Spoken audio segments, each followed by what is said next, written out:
Peter, RICHON is aiming for 3 straight victories on Saturday in the Darby McCarthy. How is he going into Saturday's race? Look, I think he goes into Saturday's race better than he's gone into his 2 previous runs.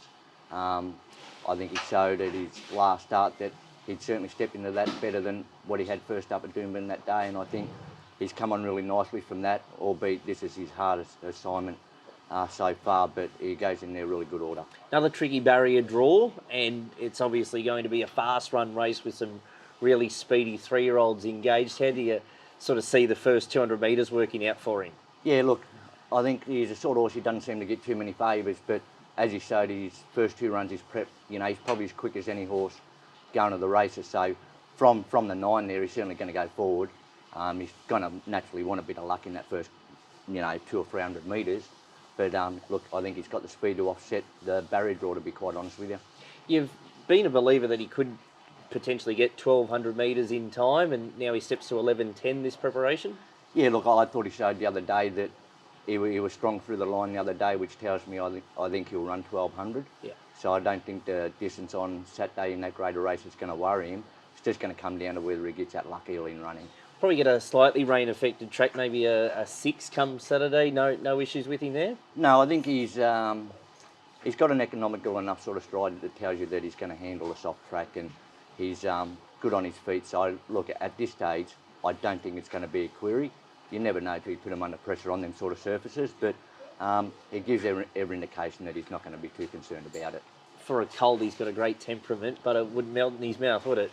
Yeah, look, he's a sort of horse, he's quiet for a colt, and that's the only reason he's still a colt. You know, he's only by Daneridge, so there's no upside to keeping him a colt. It's just the fact that every preparation he's been that quiet, we just never worried about gelding him, and you can see how he's here, like, there's no need to geld him, so whilst he behaves like this, he'll remain a colt.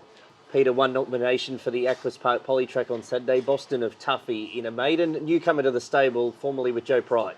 Yeah, I had him before I come up to the Gold Coast, and then when I moved up to the Gold Coast, we sent him to Joe Pride, just because in his track work he showed that he's got that good ability that he should be able to win a couple of races at the provincials in Sydney. But he's just been disappointing his 2 runs for Joe, so his owner Richard sent him up here. He'll take his place on the Poly Track on Saturday, and hopefully, he's like the rest of us. Everyone loves the Gold Coast, and we're hoping he does also. You know the family quite well. You had a relation a couple of seasons ago? Had Alison a Tuffy, which won a stakes race in Brisbane for me, and then I had her sister Capri Tuffy, which I sent up to Robert Heathcote, and she won a couple of races. So at this stage, the fillies are looking like they're better than the geldings, but we'll give him his chance over the next month to see if he can step up to the plate. If not, he might be heading further north than the Gold Coast.